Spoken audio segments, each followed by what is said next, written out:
Bollywood film पीके के एक scene में आमिर खान जो होता है वो ये कहता है कि सिर्फ एक अच्छा वर्ड को 10 अलग अलग तरीके से यूज़ किया जा सकता है। और वो अपना एक आश्चर्य प्रकट करता है क्योंकि वो एक एलियन होता है। वो कहता है कि आपके गोले में जो है एक ही वर्ड के इतने सारे मीनिंग्स कैसे हो सकते हैं। ये वाली जो बात है ये सिर्फ हिंदी पे ही लागू नहीं होती, इंग्लिश ग्रामर में भी किसी भी वर्ड को उसके सेंटेंस में कहाँ पे प्लेस किया जाए, कहाँ पर उस वर्ड को यूज़ किया जाए, उससे उसका अर्थ चेंज हो जाता है सेंटेंस का। तो हमारे जो सारे पार्ट्स ऑफ स्पीच हैं जो हमने रेनन मार्टिन इंग्लिश ग्रामर सीरीज़ के स्टार्टिंग में पढ़े थे, noun, pronoun, adjective, verb, etcetera etcetera, ये सारे ही जो हैं इनका कोई फिक्स ऑर्डर नहीं होता। There is no fix order in the sentence, right. तो कोई भी फिक्स ऑर्डर ना होने की वजह से इनको हम अलग अलग तरीके से यूज़ करके इनका अलग अलग मीनिंग हो सकता है किसी भी सेंटेंस में। यहाँ पे हम एडजेक्टिव के बारे में पढ़ेंगे कि एडजेक्टिव की जो पोजीशन है वो सेंटेंस में किस प्रकार चेंज होती है और वहाँ पे वो क्या मीनिंग इंप्लाई कर देता है। किसी भी इंग्लिश सेंटेंस में सबसे पहले एडजेक्टिव को दो तरीकों से यूज़ किया जा सकता है। उन दो तरीकों के बारे में जानना ज़रूरी है वरना आगे का आपको समझ में नहीं आएगा। सबसे पहला तरीका है एट्रीब्यूटिव, दूसरा है प्रीडिकेटिव। कैसे? जब भी एडजेक्टिव को, विशेषण को नाउन के साथ में, संज्ञा के साथ में यूज़ किया जाए तब हम कहते हैं कि एडजेक्टिव को जो है एट्रीब्यूटिवली यूज़ किया गया है।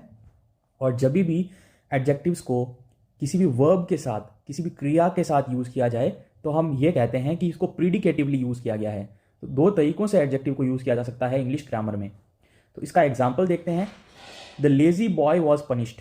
एक लेज़ी बॉय को जो है पनिश किया गया, उसको सज़ा दी गई। क्यों सज़ा दी गई होगी? यहाँ पे उसके गुण के कारण ही मोस्टली उसको सज़ा दी गई होगी, राइट। तो एडजेक्टिव यहाँ पे नाउन के साथ में ऐड हो रहा है, राइट। एट्रीब्यूटिवली का क्या अर्थ देखा हमने? Along with the noun. यहाँ पे नाउन के साथ ही तो यूज हो रहा है एडजेक्टिव, राइट। तो यहाँ पे जो दूसरा एग्जाम्पल है वो ये कहता है कि adjective used along with the verb. Adjective जो है उसको वर्ब के साथ यूज किया जाए तो हमारा सेंटेंस क्या कहता है? The boy is lazy. जो लड़का है वो आलसी है। यहाँ पे जो है हमारी इज जो है वो हमारी क्या है? वर्ब है। और वर्ब के साथ में हमने जो है अपना एडजेक्टिव यूज किया है, राइट। तो इस तरीके से दो बेसिक तरीके होते हैं किसी भी एडजेक्टिव को सेंटेंस में यूज करने के। अब इसी बेसिक नॉलेज के थ्रू हम आगे समझेंगे कि किस तरह से इंग्लिश ग्रामर में एडजेक्टिव्स को अलग अलग पोजीशन में यूज करके अलग अलग मतलब निकाले जा सकते हैं। तो हमारा फर्स्ट रूल ये कहता है कि जब भी एडजेक्टिव को एट्रीब्यूटिवली यूज किया गया हो तो उसको जनरली, उसको आमतौर पर नाउन के पहले यूज किया जाता है। नाउन के जस्ट पहले, इमीडिएटली, यानी तुरंत पहले। जैसे कि king Francis was a hearty king. King Francis जो है वो एक हार्टी, हार्टी का अर्थ हो सकता है उदार, या फिर कहें एक अच्छा सच्चा राजा। सच्चा राजा कौन होता है? प्रजा हितैषी, यानी कि one who cares for hits subjects. Subjects जो होता है उसका मीनिंग भी जनता होता है हिंदी में। सब्जेक्ट्स जो है वो विषय भी हो सकता है और जनता भी हो सकता है, राइट। तो किंग फ्रांसिस जो था वो एक हार्टी किंग था, मतलब वो एक उदार या सच्चा राजा था। यहाँ पे जो हार्टी है वो हमारा क्या है? एडजेक्टिव है। और ये एडजेक्टिव नाउन के जस्ट पहले आ रहा है, राइट। एट्रीब्यूटिव, एट्रीब्यूट का मतलब क्या होता है? विशेषता, राइट। तो किंग की विशेषता बताने के लिए यूज किया जा रहा है। तो जनरली जब भी एट्रीब्यूटिवली एक एडजेक्टिव को यूज किया जाएगा तो वो हमेशा ही जो है हमारा नाउन के जस्ट पहले आएगा। दूसरा एग्जांपल देख लेते हैं। Abhijit Chawda is the best history scholar in India right now. ये एक फैक्ट है, राइट। तो अभिजीत चावड़ा सर जो हैं वो बेस्ट हिस्ट्री के स्कॉलर, हिस्ट्री के ज्ञाता विद्वान हैं अभी अभी के टाइम में, राइट। तो यहाँ पर हमने जो है बेस्ट जो है हमारा क्या है? एडजेक्टिव है। उसको हमने हिस्ट्री स्कॉलर, इतिहास के विद्वान, इससे जस्ट पहले यूज किया है, राइट। तो हमारा एट्रीब्यूट यानी कि उनकी विशेषता बताने के लिए कि वो बेस्ट टीचर हैं, हिस्ट्री के बेस्ट विद्वान हैं, ये बताने के लिए, राइट। तो जब भी किसी भी एडजेक्टिव को एट्रीब्यूटिवली यूज किया जाएगा या फिर विशेषता बताने के लिए यूज किया जाएगा जो उसका बेसिक काम है, तब उसको नाउन के जस्ट पहले यूज किया जाएगा। पर यही जो रूल है हमारा पहला, वो जब पोट्री की बात की जाती है तो पोट्री में वो लागू नहीं होता। पोट्री में क्या होता है? पोट्री में एडजेक्टिव कई बार नाउन के बाद में भी यूज किया जा सकता है। पोइट्री में कोई फिक्स रूल नहीं होता, पोइट्री के अपने अलग रूल्स होते हैं। जब हम लिटरेचर पढ़ेंगे आगे जा करके तब हम पोइट्री के अलग रूल्स को पढ़ेंगे इन डेप्थ। तो पहला जो सेंटेंस है वो कहता है children dear was it yesterday. यहाँ पे जो है कॉन्टेक्स्ट बहुत इंपॉर्टेंट होता है पोइट्री का।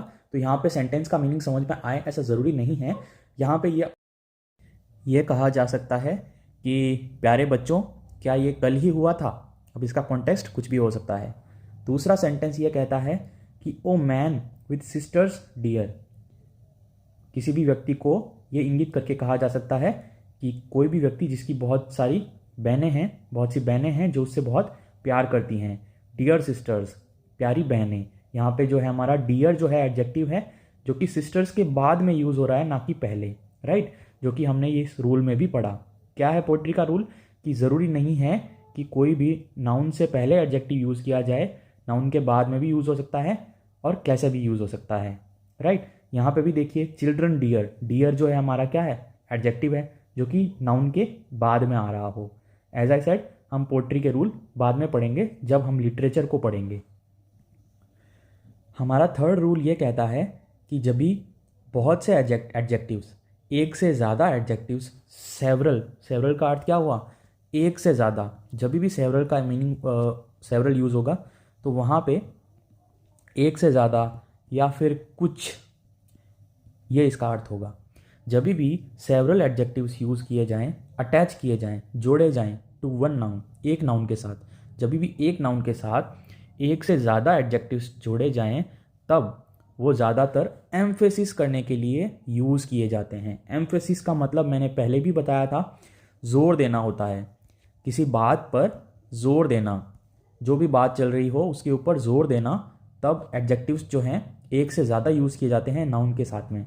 जैसे कि किसी पर्टिकुलर सिचुएशन में, किसी विशेष परिस्थिति में आपकी रिक्वायरमेंट हो वैसी किसी विशेषता की, किसी ऐसी विशेषता की रिक्वायरमेंट हो उस सिचुएशन में, तब वहाँ पे जो है उस नाउन की हम बात कर रहे हो, तो ये मीनिंग होगा कि वो नाउन जो है पर्टिकुलर, वो जो नाउन है उसमें वो विशेषताएं हैं जो उस सिचुएशन में, उस स्थिति में ज़रूरी हो। जैसे कि हम एक स्थिति को लेते हैं जहाँ पर कोई ऐसी जगह है जहाँ पर बहुत सारे चक्रवात आते हैं, चक्रवात जिनको इंग्लिश में साइक्लोन भी कहते हैं, राइट। वैसे ये ज्योग्राफी का टॉपिक है, जो हम आगे कभी ज्योग्राफी पढ़ेंगे आगे जा करके, तो हम ज्योग्राफी में इन चीज़ों को भी पढ़ेंगे, कहाँ पर जो है साइक्लोन कहते हैं, कहाँ पर टॉर्नेडो कहते हैं। वर्ल्ड में अलग अलग जगहों पे अलग अलग कहते हैं चक्रवात को। एनीवेज, तो चक्रवात जहाँ पर आते हैं वहाँ पर रहना बहुत डिफिकल्ट होता है, राइट। चक्रवात वाली जगहों पे रहना बहुत डिफिकल्ट होता है, वहाँ पर कोई भी रहना नहीं चाहता। लेकिन ऐसी एक जगह पर रहने के लिए क्या चाहिए? आपको बहुत सारा साहस चाहिए, आप में वो क्षमता होनी चाहिए कि आप जो अपने कच्चे मकान, झोंपड़ी पट्टियाँ, जब आप गरीब हो तब उनको वापस बना सको, ऐसी सिचुएशन में आप रह सको। तब यहाँ पे हमारा पहला सेंटेंस समझते हैं। There dwelt a miller, hale and bold। वहाँ पर जो है एक मिलर का अर्थ क्या होता है? चक्की वाला जो होता है ना, चक्की आटे की, उसको कहते हैं मिलर। उस जगह पे एक मिलर रहता था। हेल यानी हष्ट पुष्ट, हट्टा कट्टा, उसको कहते हैं इंग्लिश में हेल एंड बोल्ड। एक मिलर वहाँ पे, एक चक्की वाला वहाँ पे रहता था, हट्टा कट्टा था जो कि, और बोल्ड यानी साहसी था, यानी कि ऐसी सिचुएशन में रहने के लिए जो गुण चाहिए थे वो उसमें थे, राइट। तो इसीलिए जब भी एक नाउन के आगे एक से ज़्यादा एडजेक्टिव्स यूज़ किए जाते हैं तो वो ज़्यादातर जोर देने के लिए यूज़ किए जाते हैं कि उस परिस्थिति में जो विशेषताएं चाहिए थी वो उस नाउन में, वो उस व्यक्ति में विद्यमान थी, राइट। तो सेकेंड सेंटेंस हमारा क्या कहता है? The king fearless and resolute, जो कि निर्भीक और दृढ़ निश्चयी था। रेजोल्यूट का क्या मतलब होता है? आपके न्यू ईयर रेजोल्यूशंस होते हैं ना, अभी हम न्यू ईयर में भी हैं, तो रेजोल्यूशन का क्या अर्थ होता है? जब भी हम कुछ दृढ़ निश्चय करते हैं, कुछ सोच के ठान लेते हैं करने की। तो वो जो किंग था वो एक तो निर्भीक था, डरता नहीं था, निडर था, और रेजोल्यूट था, और उसने कठिन परिस्थिति में भी उसने आगे बढ़ने का निश्चय किया, राइट। तो किंग में यहाँ पे दो विशेषताएं हैं जो कि उस परिस्थिति में ज़रूरी थी उसमें, तभी वो कार्य कर सकता था, राइट। तो जो लास्ट हमारा सेंटेंस है वो क्या कहता है? Franklin had a great genius, original, सजेशियस एंड इन्वेंटिव। यहाँ पर जो है अमेरिका के एक पुराने प्रेसिडेंट फ्रैंकलिन रूजवेल्ट, उनका नाम था, उनके बारे में बात की जा रही है। तो वो एक ग्रेट जीनियस थे उनके पास एक ग्रेट जीनियस था एज ए एडवाइज़र, राइट। उनके किसी एडवाइज़र के बारे में बात की जा रही है जिसके पास बहुत बुद्धि थी, जिसके पास नए नए विचार थे, वो इन्वेंटिव था, राइट। तो ऐसा एक उनके पास एडवाइज़र था जो उन कठिन परिस्थितियों में उनकी हेल्प कर सकता था।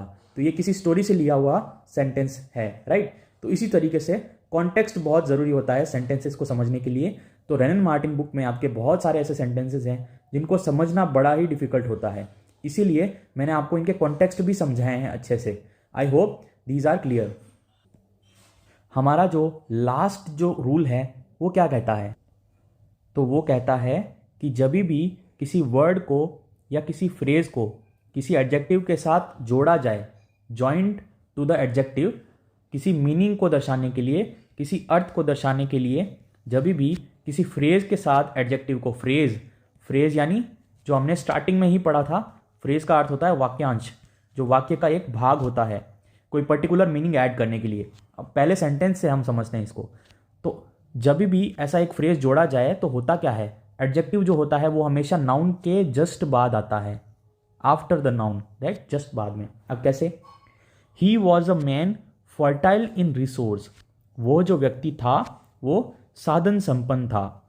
फर्टाइल इन रिसोर्स का मतलब क्या होता है, साधन संपन्न होना। यहाँ पे फर्टाइल जो होता है वो कई बार एग्रीकल्चर के लिए भी यूज़ किया जाता है। कोई एग्रीकल्चर की लैंड होती है, कोई कृषि योग्य भूमि होती है ना, तो वो जितनी फर्टाइल होती है उतना ही वहाँ पे अनाज ग्रो कर सकता है, राइट। तो फर्टाइल का वहाँ पे अर्थ होता है उपजाऊ ज़मीन, लेकिन जब हम उसको हम एडजेक्टिव की तरह यूज़ करते हैं तब क्या होता है उसका मीनिंग, तब होता है यहाँ पर साधन संपन्न, राइट। तो यहाँ पर परिस्थिति की मांग थी कि वो व्यक्ति जो है वो साधन संपन्न हो, और वो साधन संपन्न था भी, तब यहाँ पे जो है एक फ्रेज यूज़ किया गया है, फर्टाइल इन रिसोर्स, राइट। तो यहाँ पर जो है हमारा एडजेक्टिव जो है वो जस्ट आफ्टर नाउन आएगा। जस्ट आफ्टर नाउन, नाउन कौन है हमारा, मैन है, तो मैन के जस्ट बाद हमारा फर्टाइल एडजेक्टिव यूज़ हुआ है। दूसरे सेंटेंस से समझते हैं, उससे और ज़्यादा क्लियरली समझ में आएगा। A Sikh taller than any of his comrades rushed forward, एक सिख व्यक्ति जो कि उसके बाकी साथियों से, कॉमरेड्स जो है वो एक रशियन वर्ड है, रशिया में या फिर पुराना जो यूएसएसआर था उसमें यूज़ किया जाता था कॉमरेड्स। अभी भी रशिया में जो है कॉमरेड्स यूज़ करते हैं किसी साथी के लिए जो साथ में काम करता हो। तो एक सिख जो है अपने बाकी के साथियों से वो ज़्यादा टॉलर था, ज़्यादा वो क्या था, लंबा था, वो आगे दौड़ा, रश्ड फॉरवर्ड, राइट। तो अब यहाँ पे कोई ऐसी परिस्थिति होगी जहाँ पर जो है उसको ज़्यादा लंबा होना ही था, वहाँ पे कोई रिक्वायरमेंट थी कि ज़्यादा लंबा व्यक्ति जो हो वो आगे जाए और कोई पर्टिकुलर चीज़ है उस काम को करे। जैसे कि हो सकता है अचानक ऑफिस के अंदर कुछ ट्यूबलाइट कुछ फ्लिकर कर रही हो या ऐसे कुछ काम हो, राइट। तो वो सिख तो जो था वो वहाँ पर सबसे ज़्यादा लंबा था, इसलिए वो सबसे आगे दौड़ा और उसने वो जो काम है उसको किया, राइट। तो इसमें भी सेम चीज़ हो रही है, taller than any of his comrade. यहाँ पर जो है एक फ्रेज ज्वाइन हो रहा है एडजेक्टिव के साथ किसी मीनिंग को ऐड करने के लिए। यहाँ पे ये मीनिंग ऐड हो रहा है ना कि वहाँ पे जो रिक्वायरमेंट थी उसको फुलफिल कर रहा है ये व्यक्ति। तो यहाँ पर टॉलर जो है हमारा एडजेक्टिव, ये एडजेक्टिव जस्ट बाद में आ रहा है किसके, नाउन के बाद में, राइट। तो यहाँ पर जब भी इस रूल के अंडर में बात की जाएगी तब एडजेक्टिव जो होगा वो हमारा नाउन के जस्ट बाद में आएगा। I hope this is all clear. So in total we have read 4 types of positions of adjectives. हमने 4 तरह की पोजीशंस पढ़ी एडजेक्टिव्स की, जिनकी बदौलत एडजेक्टिव्स जो हैं वो इंग्लिश ग्रामर में और स्पोकन इंग्लिश में अपने मीनिंग्स चेंज करते हैं और सेंटेंस के मीनिंग्स जो हैं वो चेंज करते हैं। इन चारों को आप याद रख लेंगे तो आपको कभी भी इस चीज़ में प्रॉब्लम नहीं आएगी कि पोजीशन ऑफ एडजेक्टिव्स के थ्रू मीनिंग चेंज हो रहा हो तो आपको मीनिंग समझने में प्रॉब्लम नहीं आएगी। स्पोकन इंग्लिश में जब आप एडजेक्टिव्स को यूज़ करोगे तो आप उनको अच्छे से यूज़ कर पाओगे, राइट। तो that was the video guys. आपको टाइम स्टैम्प्स मिल जाएंगे हमारे इस चैनल पे, जितने भी वीडियोस होंगे आपको सब पे टाइम स्टैम्प्स मिलेंगे। तो आपको अच्छे से जो है किसी भी पर्टिकुलर टॉपिक को पढ़ना हो तो कोई प्रॉब्लम होने नहीं वाली है, right. So that's all for this video and see you in my next video. Until then I am signing of.